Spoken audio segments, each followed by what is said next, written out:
This is your one and only 𝙊𝙪𝙩𝙧𝙤 with your daily dose of video goodness, and welcome to the Magic the Gathering Arena Ultimate Player's Guide. We're going to talk about everything you need to know about this game today, so let's get to it. What this video is going to be is just a generalized overview of everything to get you familiarized so you know how to get gold, you know what you should be playing, and you know how to navigate the deck builder, all of that stuff.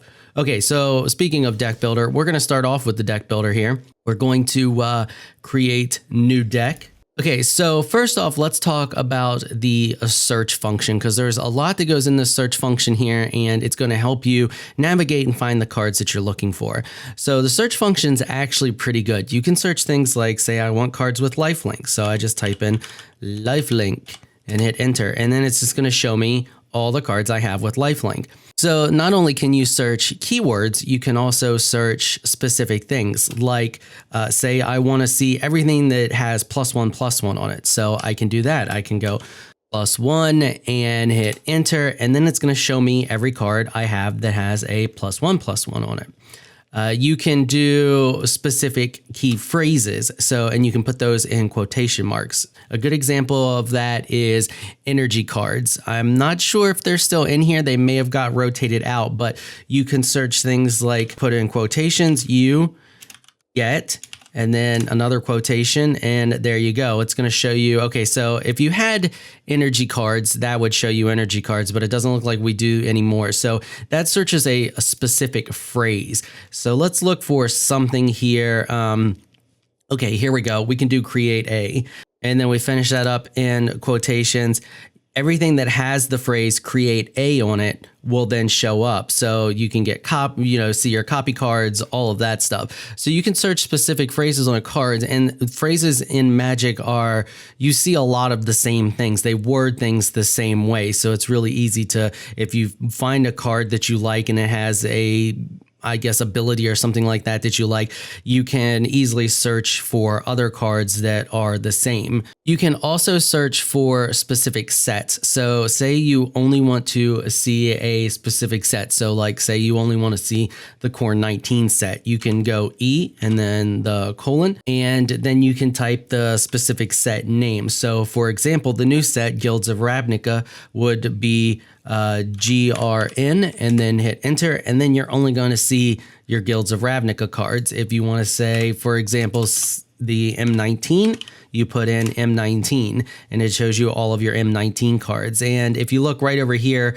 I will put a list of all of those current codes that are in the game right now for the sets. Okay, so let's talk about filters. You have a lot of different filter options here. So you have your colors. This is colorless. This is gold cards. This is cards you do not own. Okay, then you have your converted mana cost. So that just takes in all of the mana altogether. So we're just seeing things with the converted mana cost of 4. So for those of you who don't know what that means the total cost of all mana together that it takes to cast it. So you can see here that the stag costs 3 of any color and then 1 white, which totals 4. You can do your commons, uncommons, rares, and mythic rare. You can search creatures, planeswalkers, instants, sorceries, enchantments, artifacts, and lands. This is really good for, say, you want to see all of your white creatures. Bam, there you go. You now see all of your white creatures. You can uncheck that. We can just do that. Now we're going to see all colorless creatures. You get the idea there. Pretty easy stuff with the filters. So combining the filters and the search function, it's pretty easy to find the specific cards that you're looking for. One thing that's missing that I wish they had was the ability to filter out cards by the card count, which you can't really do right now. And you can see your card count by these little diamonds up here. So I only have 1 of this card. You can see the other 3 are grayed out. I have 3 of this card. So it's a quick, easy way to see how many are in your inventory. So let's talk about these cards up here. These cards are your wild cards, and they can convert to any card that you want. You're actually going to start with 8 of these, 4 of these, 2 of these, and 1 of these. So, and they tell you that they're common, uncommon, rare, and mythic rare. Now, when I say you can convert them to any card, it doesn't have to be cards that you already have. You can go up here to your filters. You can uncheck this. You can check this for the ones that you don't have, and you can actually get any of these cards at any time, provided you have the wild card for it. So for example, Blazing Hope here is an uncommon. If I go up here, it's a quick way to see what cards that you, or what wild cards you have. You can see that I have the 6 uncommons. So I could just click this and it would give me the option to convert it. So if we click it, you can see right here, it says turn 1 uncommon wildcard into Blazing Hope. This action can't be undone. So I'm going to cancel that because I don't want to do that. But yeah, so it double checks to make sure that you want the card first, and then you can just convert it. So it's a great way to pick up any card that you want that you may not have, or quickly finish off cards that you're missing. So like I one more of these and I would have a full play set. I could just go ahead and add those to the deck. And then when I get down to the 4th one, I click it again, and it'll ask me if I want to convert a wild card to add the 4th one to the deck. Now, you may be tempted to just spend these right away. Don't do it. Don't do it. There's no real reason right from the get-go when you first start playing this game to spend any of your wild cards right off the bat. You're not going to have enough to really make a difference for any of your decks. So my advice to you is just hold on to these for a while till you get a really good chunk of cards built up, and then start converting those to finish off specific decks or deck styles or what have you. As a new player, just leave these. Just let them hang out and collect a nice chunk of them. It should be relatively easy for you to collect them, and we'll get to how you collect those here very shortly. Okay, so let's go back to decks here, and we're going to talk about your starter decks. So this starting here through all of these are the initial decks that you start with. Now, you unlock more decks as you play. If we go back to my homepage, you can see that I'm actually getting ready to unlock a new deck here, and I just need to play a game to complete the quest. So it's pretty easy to unlock the decks, and those are on a, I think, 24-hour cooldown. So in this actually like switches out. It can be different things. So my first playthrough was gold. So sometimes this will be gold, sometimes it'll be a deck. It'll be like, I think 750 gold. And then you have the 500 gold here for your other quest, which we'll get into here in a minute. So you will unlock more decks, but the decks that you start with are the Graveyard Bash, the Forest Might, the Dragon's Fire, the Arcane Inventions, and the Tactical Assault. Now, these are okay. These are okay to start playing with, and they're, you know, they'll get you through your first couple of matches. But I highly recommend going into the deck editor and just messing with them. But you can see here, I have a couple starter decks that I created using the cards from the initial card set that you get. So another thing you can do is you can click the deck and you can actually clone the deck and create a copy of it. So if you don't want to mess up your starting decks, you don't have to. You can leave those alone and you can just click clone. And there you go. You can see that we have Graveyard Bash 2. Now we can go in here and we can just click edit. And we can just mess with this deck and do whatever we want with it. So we can make it a multicolored deck or a dual color deck or whatever you want to do. You now have that option without actually screwing up your original deck. If you don't like it, just click it, make sure it's open, and then you can just click delete, click OK, and there you go. Now you removed it. Now I'm going to actually, like I said, give you these decks here, these little starter decks that I made. Now they're not perfect. Get in there, mess with them, try them out, see what you like about them, see what you don't like, pull out cards, add in cards. I mean, that's all part of the game and learning the game. But essentially all you have to do is click the paste bin link in the description, copy it, and then when it's on your clipboard, click import. So you can export your decks just as well, and it just exports a text file. So if I highlight over this one and I click export, you can see that starter deck 4 has been copied to my clipboard. And now if I click import, you can see deck successfully imported from clipboard. And then it shows you the imported deck, and then you can click there to change the name of it. So when you click the paste bin link and you copy it to your clipboard, all you got to do is just come over here and click import, and it'll pop it right in there for you. And like I said, you'll have all of the cards. Even if you're just fresh out the tutorial, you'll even have those cards because it only incorporates the cards that you get from these initial starter decks. Last but not least, if you don't want to create a deck and you just want to see what cards you have and just kind of peruse through your collection, you can just click collection here, and that will just take you into here, and then you can just see your collection. collection. And you can click this up here, which will actually pop you on over there to the deck creator so you can start creating a deck. So as I've already touched on down here, you can see that we have different options down here for quests to earn more gold, earn packs, earn decks, all of that. So let's take a look at the breakdown of how that works and how much gold you can earn and all that good stuff. So if you take a look at the screenshot that's on the screen right now, you can see that this is what my game looked like as soon as I logged in the first time after open beta and the account wipe. Now, you have your initial game that you have to play, and then it will start showing you the quests that you see here, and yours should look a little more like this if you've just started playing or you haven't started playing yet. That initial game that you have to play, you don't even have to win it. It just wants you to play a game against somebody else. You can actually just go into that game and immediately hit escape and concede the game and back out, and you'll get something like this. So you can see here that we have two big quest rewards. So we have a 250 for playing 5 land cards, and then we have a 750 for casting 30 white spells. Now, if we bot back into what I'm currently seeing, you can see my current quest only gets me 500 gold for casting 20 white spells, and my other quest over here actually gets me a deck with a bunch more cards. So on top of your quests, you get daily win rewards, and those vary depending on how many wins you've gotten for the day. If you take a look here, that resets every 24 hours at 3 a.m. PST. And then we have a breakdown of what you get. So your first win, very first win of the day, you're going to get 250 gold. Then your second, third, and fourth win, you're going to get 100 gold. Then after that, it starts to alternate between gold and a card. So your fifth win, you get a card. Sixth win, 50 gold.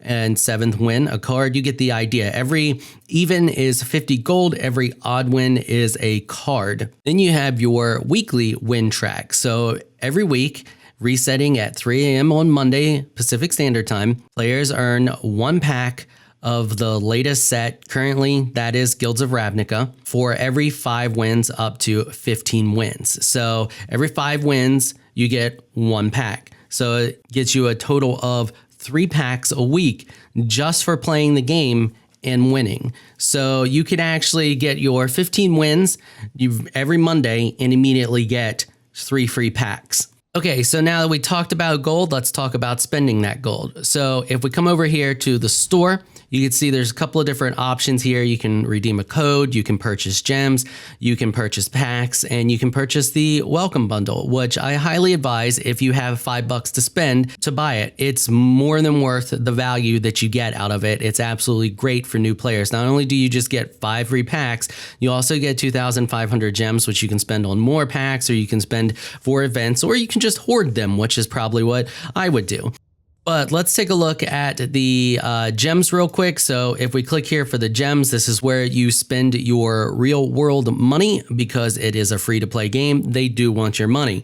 So you can see here that 750 gems is going to be just shy of $5. They you know how they do. It's essentially $5. It's a cent difference. Who cares? 1,600 gems going to be $10. 3,400 gems, $19. 9,200 gems is $50. And $100 is going to get you 20,000 gems. All right, so let's go back and let's look at purchasing packs. So you can see here that initial $5 purchase is enough to get you 3 packs with a little bit left over. You know, it depends on if you want to spend the money. But what we want to focus on here is the getting the packs for free, just playing it and spending your gold. As you can see here, 1 pack is going to cost you 1,000 gold. Now, that 1 pack buying it here only gets you 8 cards, which is all fine and good. I mean, 8 cards, you know, that's perfectly acceptable. You're guaranteed a rare, you're guaranteed some uncommons, some commons, all that good stuff. But you can actually get more cards for your value on gold if you go over here. Let's go on over to the play area here. And you play a draft match. So if we take a look here, currently we got the Draft Core Set 2019. If we click that, you can see that is 5,000 gold. Now, this is going to get you the core set. So if you want other sets, yes, you're going to have to go spend the 1,000 gold, but you can start building your collection out pretty nicely with the core set. and you get more value for the amount of gold that you spend. So if you take a look here, that you get to select from a rotating 15 card and blah, blah, blah, blah, blah. You get 3 packs. Essentially, it works out to you get 45 cards for 5,000 gold. Plus, you get an additional pack here, even if you don't win. Plus, you also get gems. So you can literally spend 5,000 gold, get 53 cards, the 45 that you get from here, plus the pack that you get from here, and 50 gems.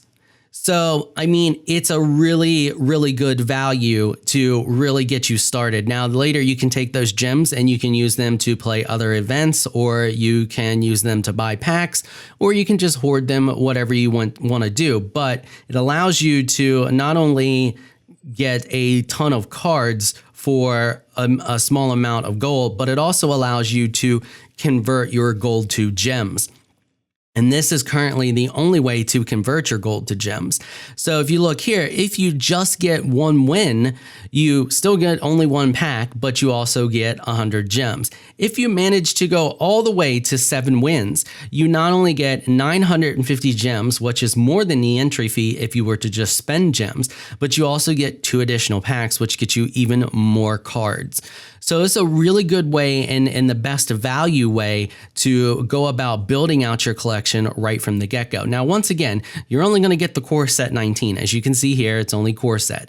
If you're not interested in the core set, then you can also come over here to the store and just buy the packs individually. So you can see here, we can just click over here and buy the individual packs, whichever set that you want. Okay, so let's talk about the game modes real quick. So we have this up here, which shows the different sets of game modes here. You can see that that limits the amount that you see.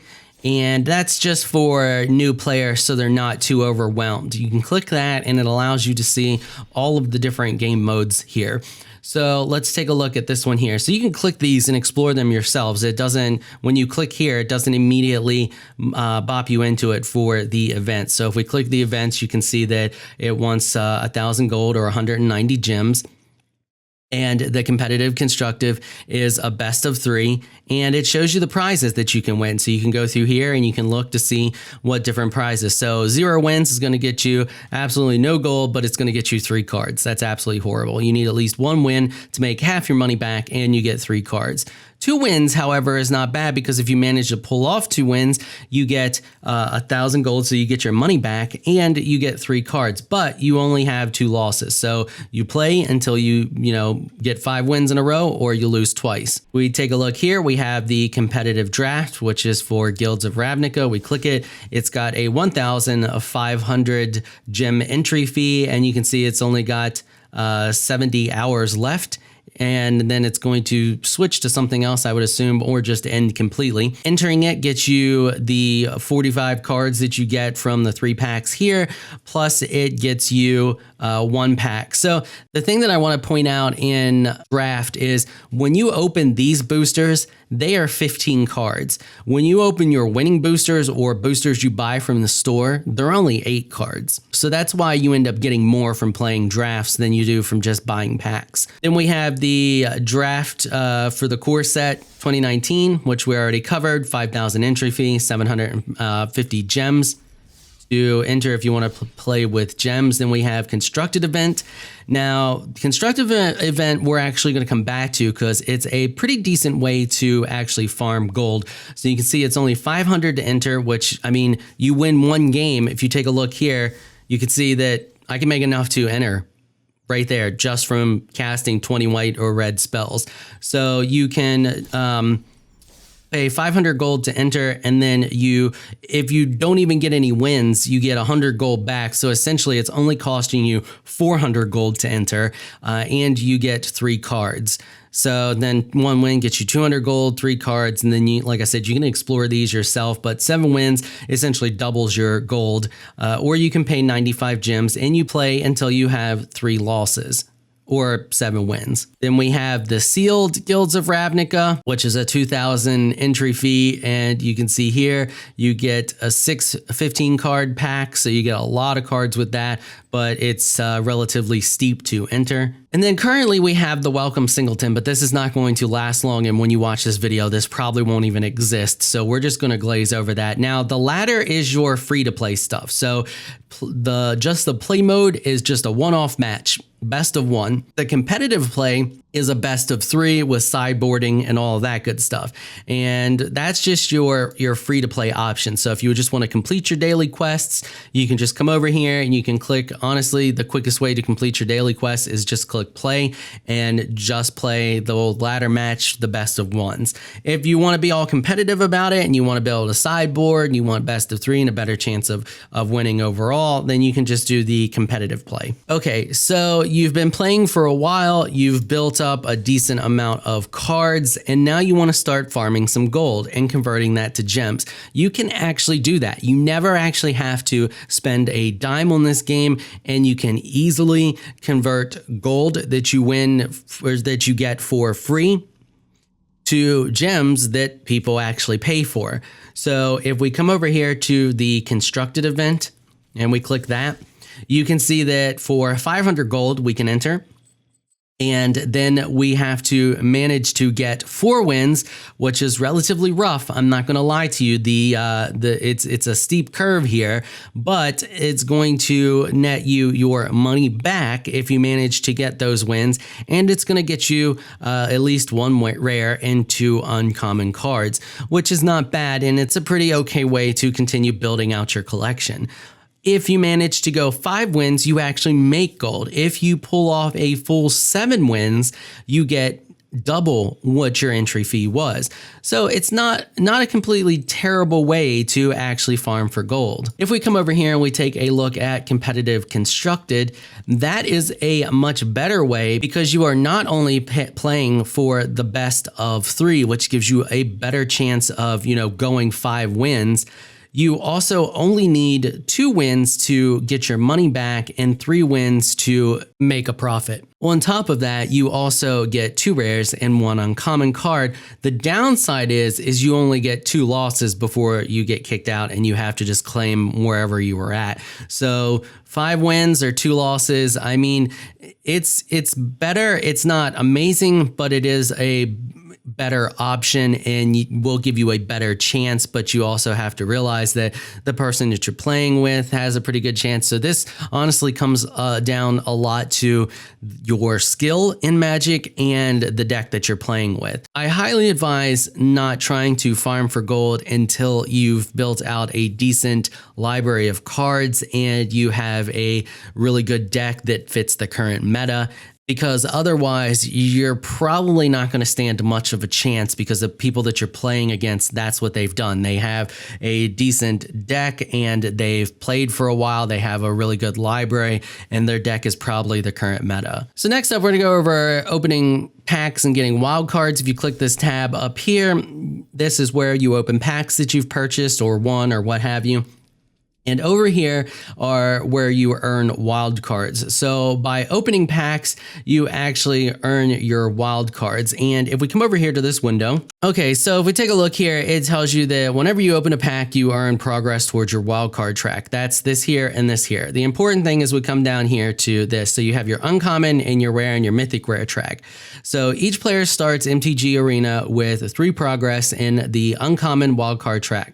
So you can expect to earn your first uncommon wild card sooner than your rare or mythic rare wild cards. This means you'll earn your first uncommon wild card after you open your 3rd pack. So you can see here that every 6 packs you open, you get an uncommon wild card. And every 6 packs you open, you get a rare or mythic rare. But if we take a look here, it says you earn rare wild cards at a greater frequency 4 times faster than mythic rare wild cards. So then they essentially just say that they do this because they find that people need rares more than they need mythic rares. Last but not least, and it's pretty self-explanatory, this tab up here is your profile tab, and that allows you to change your profile picture. You can change that whenever you want to change that. Okay, I think that pretty much covers everything there is to cover. I don't think I left anything out. If you have any questions or anything like that, leave them in the old comments section. I'll do my best to answer them. All right, that's going to wrap it up for this episode. If you like what you saw, consider hitting that sub button. I want to give a big thank you to my patrons for making this episode possible. You all are absolutely amazing people. If you would like to join my elite crew of Patreon supporters, please check out the link in the description below. If you enjoyed this video, please leave a comment down below. Let me know what you thought. If you're shy, you don't like to comment, just hit that thumbs up button and show your support. Until next time, thanks for watching.